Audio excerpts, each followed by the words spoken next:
Bismillahirrahmanirrahim.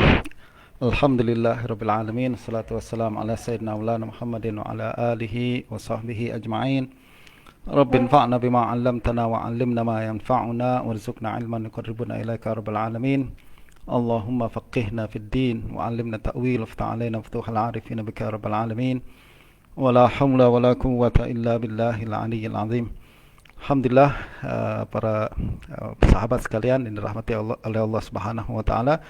Alhamdulillah kita diizinkan untuk berjumpa semula dalam kuliah Ahad ini selepas beberapa kali tertunda karena kesibukan yang tak dapat dielakkan. Dan pada kesempatan kali ini masih dalam suasana Maulid Nabi sallallahu alaihi wasallam, kita akan berbincang berkenaan dengan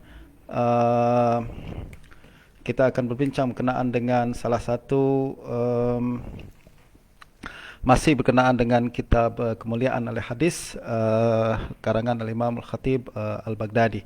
Dan saya sengaja memilih salah satu tajuk yang masih berkaitan dengan suasana Maulid Nabi sallallahu alaihi wasallam, yaitu pada muka surat 33 daripada terjemahan saya yang bertajuk Kemuliaan Ahli Hadis, yaitu bab ahli hadis adalah manusia yang terdekat dengan Rasulullah sallallahu alaihi wasallam karena selalu berselawat. Ini adalah tajuk yang diberikan oleh Imam Khatib Al-Baghdadi untuk menjelaskan kepada kita salah satu kemuliaan ahli hadis, orang-orang yang mendedikasikan hidupnya untuk hadis Nabi sallallahu alaihi wasallam, untuk mempelajari hadis Nabi, kemudian menyebarkan hadis Nabi dan juga mengkaji kesahihan dan kandungan hadis Nabi sallallahu alaihi wasallam.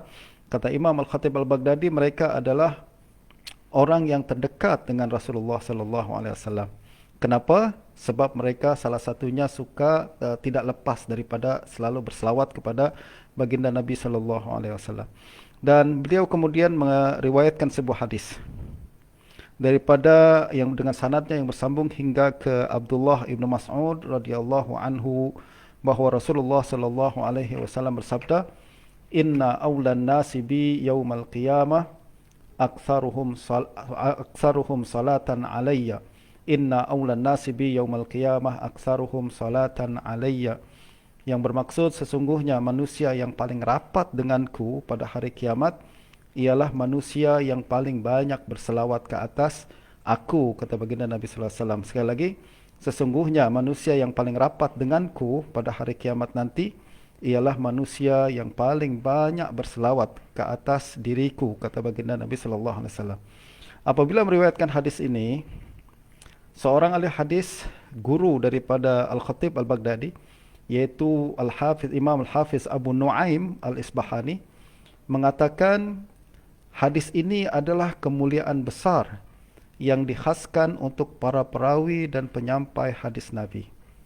Sebab tiada kalangan ulama yang lebih banyak berselawat ke atas Nabi secara lisan dan tulisan berbanding kumpulan ini, yaitu kumpulan ahli hadis. Jadi Imam Abu Nuaim memahami daripada hadis Nabi ini bahawa hadis ini berbincang berkenaan dengan ahlul hadis. Itu karena hadis menyebutkan bahawa manusia yang paling banyak, yang paling rapat dengan baginda Nabi adalah yang paling banyak berselawat. Dan orang yang paling banyak berselawat tak lain dan tak bukan adalah ahlul hadis, yaitu kalangan yang mengkaji hadis, kalangan yang mempelajari hadis Nabi sallallahu alaihi wasallam. Kenapa? Sebab kalangan ahlul hadis adalah orang yang paling banyak berselawat kepada Nabi, sama ada menerusi lisan, iaitu dengan lidah mereka setiap kali hadis dibacakan dan nama Nabi sallallahu alaihi wasallam disebutkan, mereka berselawat secara lisan, dan juga secara tulisan. Sebab setiap kali mereka menulis hadis, maka menjadi tradisi ahlul hadis adalah menulis salawat dengan sempurna. Jadi misalkan hadis menyebutkan qala Rasulullah, maka mereka akan terus menuliskan juga sallallahu alaihi wasallam. Dan Imam Ibn Salah antara lain mengatakan dalam Kitabul Muqaddimah bahawa makruh kita setakat menulis kod saja. Kod, misalkan kita letak sod saja, atau kita hanya meletak salam saja, sad, lam, ain dan mim saja, Akan tapi yang paling utama dan paling digalakkan adalah setiap kali kita menulis nama Nabi sallallahu alaihi wasallam, maka kita tulis selawat dengan sempurna. Ini adalah salah satu tradisi dan juga salah satu kaedah penulisan atau editing yang dilakukan oleh Ahlul Hadis. Dan sampai sekarang bagi sesiapa yang bekerja di bidang editing di kedai buku, di penerbit buku atau lain sebagainya, sangat-sangat digalakkan setiap kali nama Nabi disebutkan di dalam buku tersebut, kita tulis sempurna sallallahu alaihi wasallam dengan bahasa Arab yang sempurna. Itu yang lebih utama. Itu yang lebih utama.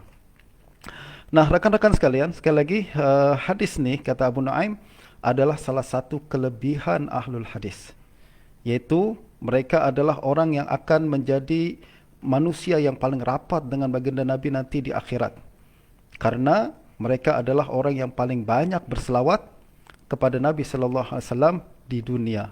Jadi banyaknya selawat kita di dunia akan menentukan rapatnya kita dengan baginda Nabi sallallahu alaihi wasallam nanti di syurga. Semakin banyak selawat yang kita baca, semakin rapat kedudukan kita dengan baginda Nabi sallallahu alaihi wasallam. Mudah-mudahan kita menjadi salah seorang jiran rapat baginda Nabi sallallahu alaihi wasallam di syurga. Sebab antara sebab mengapa syurga menjadi indah adalah karena di sana ada baginda Nabi sallallahu alaihi wasallam. Ini antara lain diucapkan oleh Imam Al-Hasan Al-Basri apabila beliau ditanya, apa yang membuat engkau rindu ingin masuk surga? Apa yang membuat engkau ingin masuk surga? Apa kira-kira yang terdapat di dalam surga itu sehingga menarik hati engkau, sehingga engkau ingin meminta surga agar dimasukkan ke dalam surga oleh Allah Subhanahu wa taala?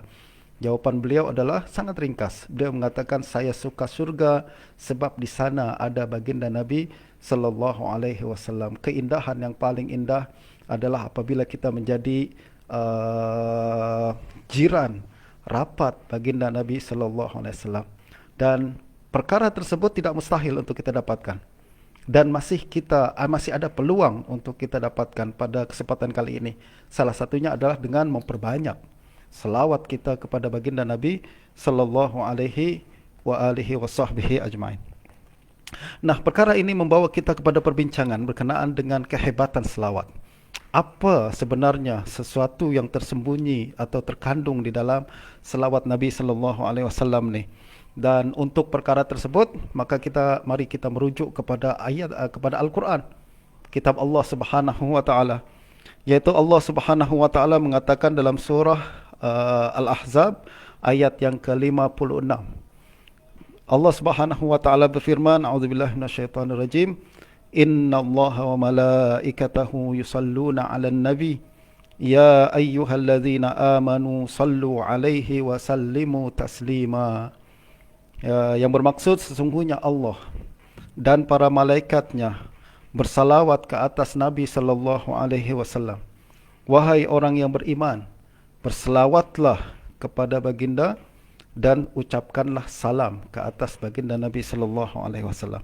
Dan apabila berbincang berkenaan dengan tafsir hadis ini, tafsir ayat ini, Imam Ibn Katsir di dalam tafsirnya, tafsir Ibn Katsir antara salah satu tafsir yang paling baik dan paling sahih apabila membincangkan tafsir, beliau mengatakan, wal maqsudu min hadhil ayah anna Allah subhanahu wa ta'ala akhbara ibadahu bimanzilati abdihi wa nabiyyihi indahu fil mala'il a'la.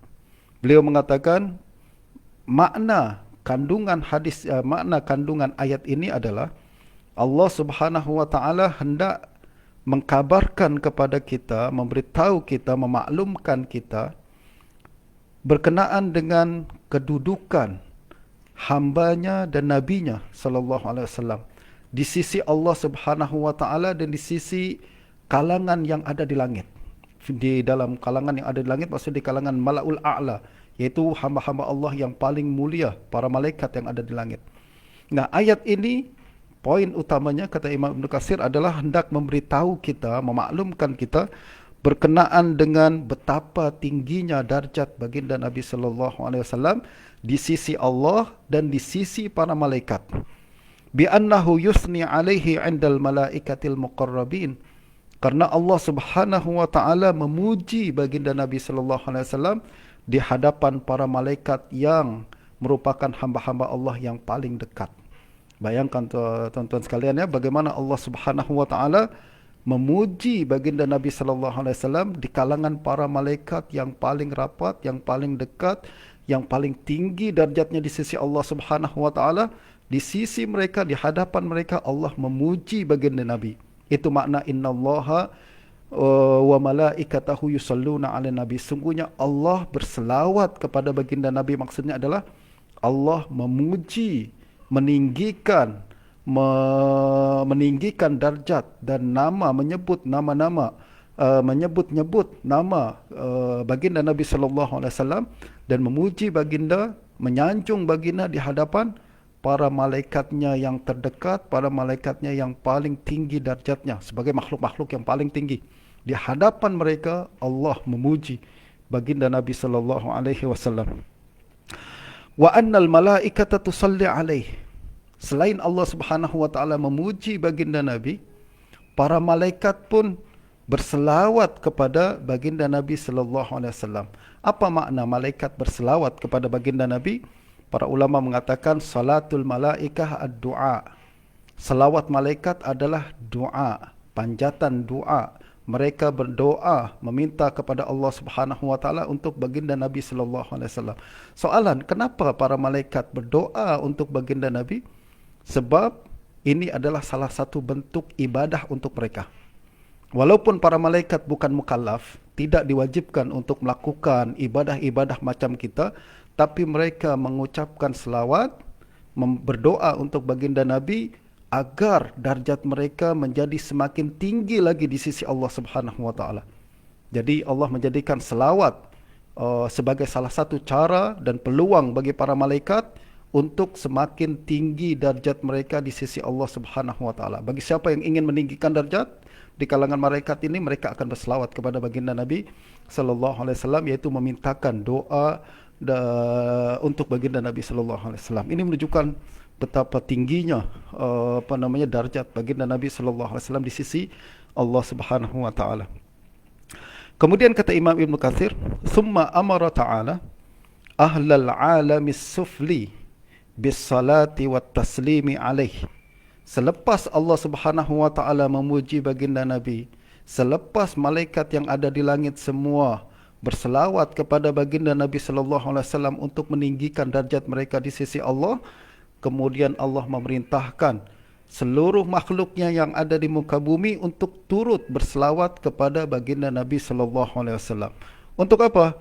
Liyajtami'a tsana'u alaihi min ahlil alamain al-alawi was-sufli jami'an, agar terhimpun puji-pujian ke atas baginda Nabi sallallahu alaihi wasallam dari dua alam sekaligus, yaitu alam langit dan alam bumi. Masya-Allah.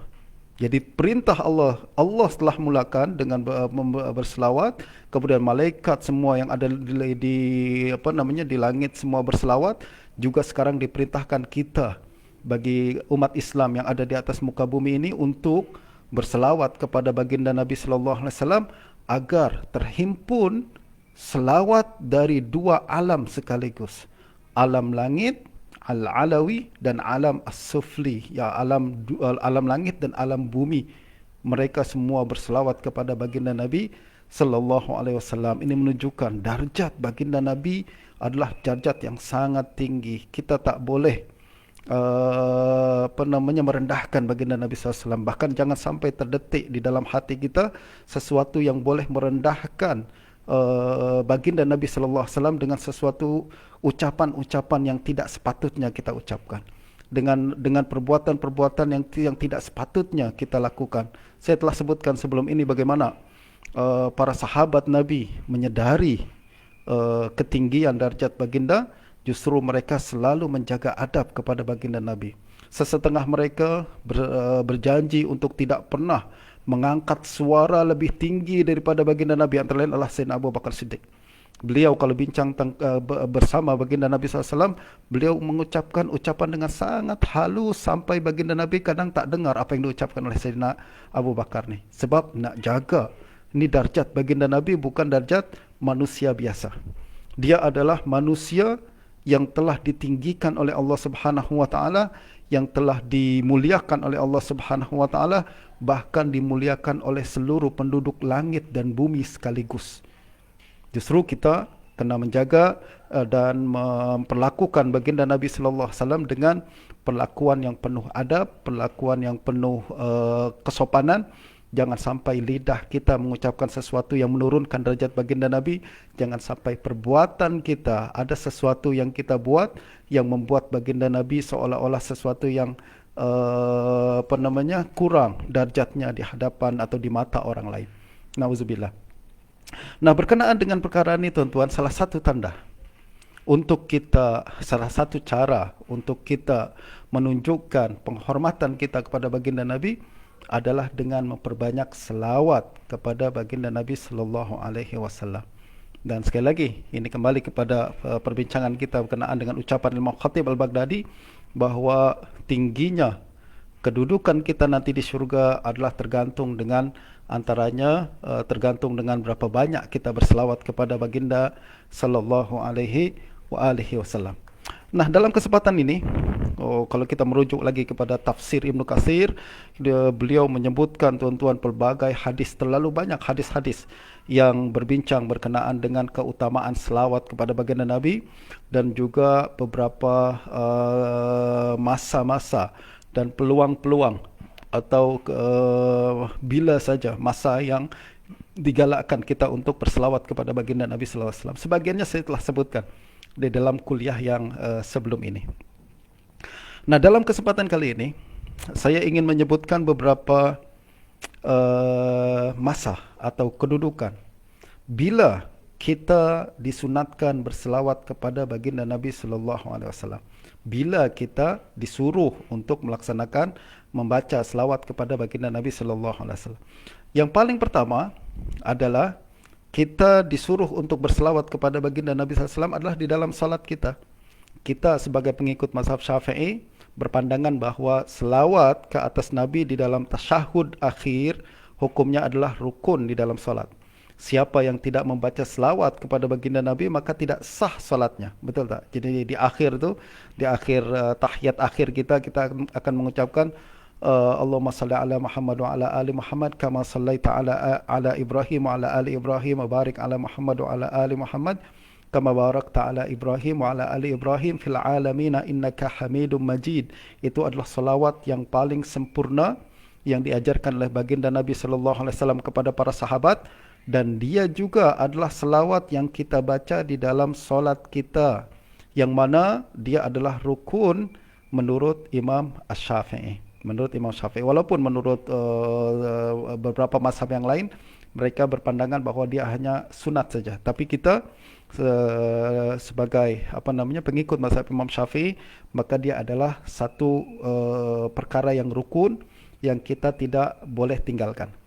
Dan sebagaimana yang saya telah sebutkan sebelum ni, salawat kita tuan-tuan dibentangkan kepada baginda Nabi sallallahu alaihi wasallam, akan disampaikan oleh kepada baginda Nabi sallallahu alaihi wasallam, justru sangat digalakkan apabila kita membaca selawat tersebut, hadir hati kita, kita berikan perhatian, tumpuan atas apa yang kita baca, sedapat mungkin kita fahami makna yang kita baca. Sebab dengan memahami makna yang kita baca, semakin sempurna selawat kita, dan semakin sempurna selawat, semakin baik juga dibentangkan di hadapan baginda Nabi sallallahu alaihi wasallam. Nah, itu yang pertama. Jadi kalau perbincangan kita berkenaan dengan bila kita sangat digalakkan atau disuruh untuk melakukan selawat kepada baginda Nabi, yang pertama dia adalah berkaitan dengan solat kita, yaitu di dalam solat itu adalah satu kemestian yang tidak boleh ditinggalkan. Nah, perkara lain, bila lagi selain itu yang kita disuruh untuk memperbanyak selawat kepada baginda Nabi. Kata Imam Ibnu Katsir, antaranya adalah apabila setiap kali nama Nabi sallallahu alaihi wasallam disebutkan, Jadi setiap nama Nabi disebutkan, di situ juga kita disunatkan untuk berselawat kepada baginda Nabi sallallahu alaihi wasallam. Hadis berkenaan dengan perkara ini sangat banyak.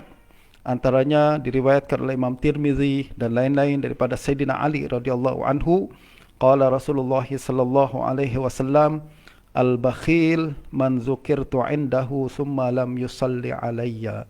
Kata Nabi sallallahu alaihi wasallam, orang yang bakhil adalah orang yang disebutkan namaku namun dia tidak berselawat ke atas aku. Jadi ini adalah satu celaan daripada baginda Nabi. Kedekut yang paling kedekut adalah orang yang disebut nama Nabi sallallahu alaihi wasallam tapi dia tidak ingin berselawat. Disebut nama Nabi tapi dia tidak ingin berselawat. Kenapa dia disebut sebagai kedekut yang paling kedekut? Sebab dia kedekut kepada diri sendiri. Sebab selawat kita bukan untuk orang lain. Selawat kita untuk diri kita sendiri. Dan sekarang ada peluang untuk kita meninggikan darjat. Peluang untuk kita mendapatkan kedudukan tinggi di akhirat nanti. Tapi kita tak nak dengan menolak berselawat kepada baginda Nabi.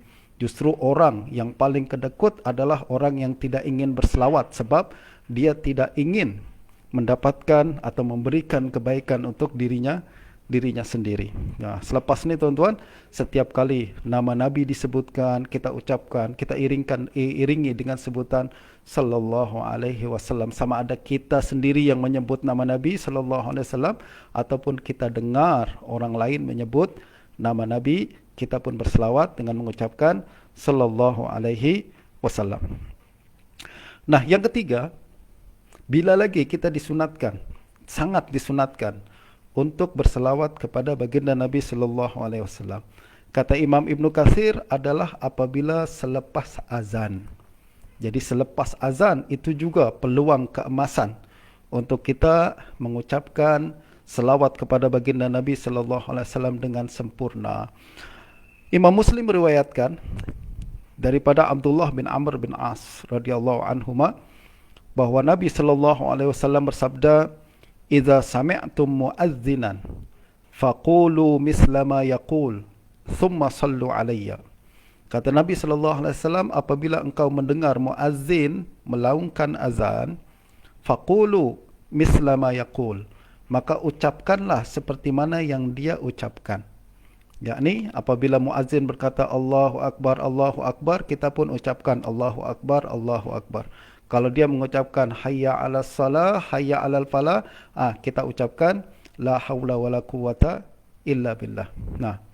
Nah, secara amnya sekarang kalau muazzin mengucapkan azan, kita mendengar muazzin mengucapkan azan, melaungkan azan, maka kita sahut dia, kita jawab dia sama ada dengan jawaban yang sama dengan yang diucapkan oleh muazzin ataupun dengan mengucapkan la haula wala quwata illa billah apabila dia mengucapkan hayya 'alas salah dan hayya 'alal falah.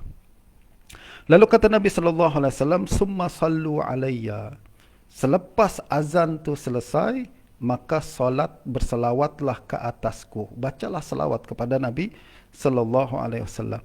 Fa innahu man shalla alayya sallallahu alaihi biha ashran. Sebab siapa yang berselawat ke atasku, maka Allah akan berselawat ke atasnya 10 kali. Summa sallallahu li al-wasilah. Selepas tu kata Nabi, maka mintakanlah wasilah daripada Allah untuk aku. Ini yang kita baca dalam azan.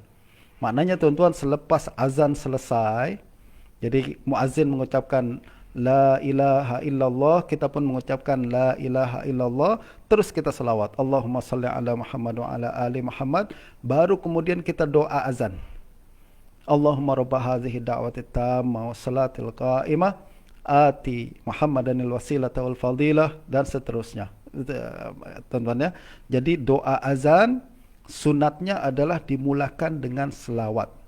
Ini hadis riwayat Imam Muslim, hadis sahih daripada Abdullah bin Amr bin As. Maknanya selepas kita azan, selepas azan, jadi muazzin mengucapkan la ilaha illallah, kita pun mengucapkan la ilaha illallah, terus kita berselawat Allahumma salli ala Muhammad wa ala ali Muhammad atau selawat lain yang lebih panjang. Lalu kemudian kita baru selepas tu kita baca doa azan, doa azan, Allahumma rabb hadhihi da'wat tamah dan seterusnya.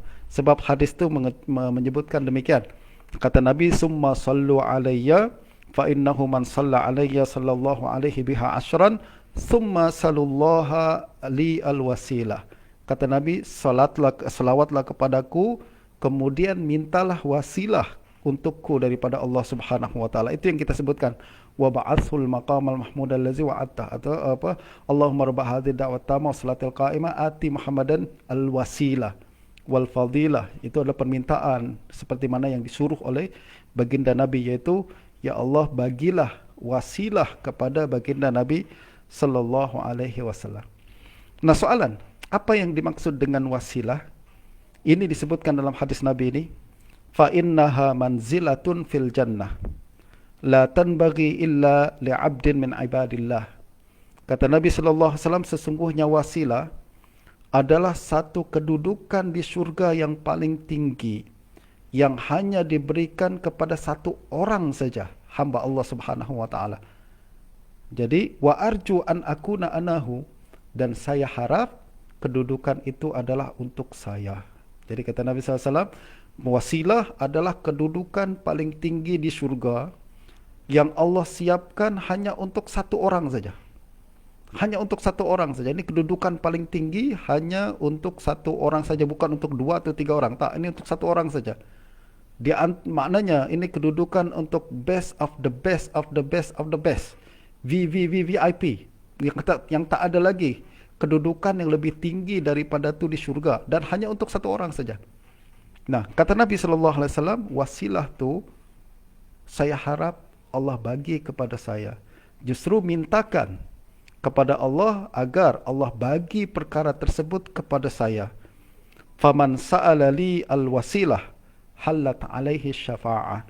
Siapa yang minta wasilah untuk saya, maka dia confirm akan dapat syafaat daripadaku. Masya Allah, tuan-tuan, ini kelebihan yang Nabi bagi dan peluang yang sangat besar yang Allah bagi kepada kita apabila setiap kali dilaungkan azan. Jangan lepaskan peluang tersebut.